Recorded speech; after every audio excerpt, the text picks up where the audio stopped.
Search India, कहानी से सच्चाई तक। नमस्कार, मैं हूं स्वंसिका गुप्ता और आप सभी का स्वागत है सर्च इंडिया न्यूज में।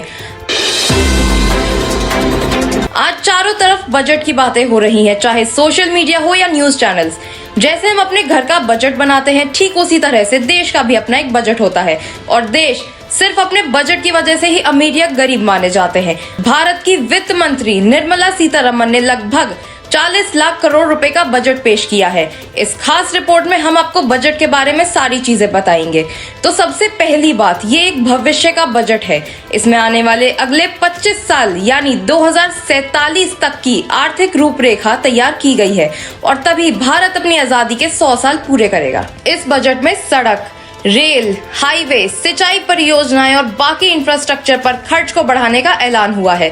साथ ही साथ इंडिया को एक बायर के बजाय एक प्रोड्यूसर के रूप में पेश करने का प्लान बनाया गया है। भारत को डिजिटल दुनिया में जगह दिलवाने का भी प्लान बनाया गया है। आरबीआई इस साल भारत की नई डिजिटल करेंसी लॉन्च करेगा और डिजिटल करेंसी से होने वाली कमाई पर अब 30% टैक्स लगेगा और 1% TDS। शिक्षा, स्वास्थ्य और रक्षा के क्षेत्र में भी डिजिटल सेवा को बढ़ाने के लिए कई नए ऐलान किए गए हैं और बैंक्स भी डिजिटल माध्यम से पोस्ट ऑफिस से लिंक कर दिए जाएंगे। बजट के भाषण में सबसे ज्यादा डिजिटल शब्द का प्रयोग हुआ 34 बार और दूसरे नंबर पर टैक्स शब्द का प्रयोग हुआ 28 बार। वन नेशन वन प्रोडक्ट के कॉन्सेप्ट पर ध्यान दिया जाएगा लोकल बिजनेसेस की हेल्प के लिए। साल 2022-23 में ई पासपोर्ट जारी किया जाएगा एम्बेडेड चिप के साथ। 400 नई जनरेशन की वंदे भारत ट्रेनें चलाई जाएंगी और मैन्युफैक्चर की जाएंगी अगले 3 सालों में। आत्मनिर्भर भारत के अंतर्गत 60 लाख नौकरियां दी जाएंगी। मेक इन इंडिया को भी काफी बढ़ावा दिया जाएगा। टैक्स को लेकर कोई बदलाव नहीं, जिससे मिडिल क्लास लोगों को बिल्कुल खुशी नहीं हुई होगी, लेकिन कोरोना के बाद से अर्थव्यवस्था पर बहुत बुरा असर पड़ा है और ऐसे में टैक्स स्लैब से छेड़छाड़ करना उचित नहीं था। शहरों में परिवहन के तरीके बदलने पर ध्यान, ई वाहनों को प्रमोट करेंगे और उनके लिए चार्जिंग स्टेशंस बनाएंगे।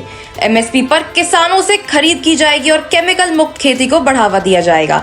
MSP के लिए 2.7 लाख करोड़ रुपए खर्च किए जाएंगे और किसानों की आय को बढ़ाने के लिए योजनाएं बनाई जाएंगी। 1st से 12th तक क्षेत्रीय भाषा में पढ़ाई, 750 नए ई लैब्स का निर्माण होगा। क्रिप्टो करेंसी की जगह हमारे देश की डिजिटल करेंसी लेगी, जिसको RBI लॉन्च करेगा।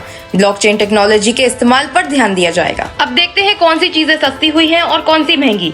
बात करते हैं पहले कि क्या सस्ता हुआ है। हीरे की ज्वेलरी, चमड़े का सामान, कपड़े, खेती का सामान, पैकेजिंग के डिब्बे, स्टील, मोबाइल फोन चार्जर्स, विदेशी मशीनें, मोबाइल फोन, पॉलिश हीरे पर कस्टम ड्यूटी घटाई गई है और जूते चप्पल। अब बात करते हैं कि किस चीज पर महंगाई बढ़ी है। लाउड स्पीकर्स, आर्टिफिशियल गहने, हेडफोन्स एंड ईयरफोन्स, विदेशी छाते, स्मार्ट मीटर, एक्सरे मशीन और इलेक्ट्रॉनिक खिलौनों के पुर्जे। सर्च इंडिया, कहानी से सच्चाई तक।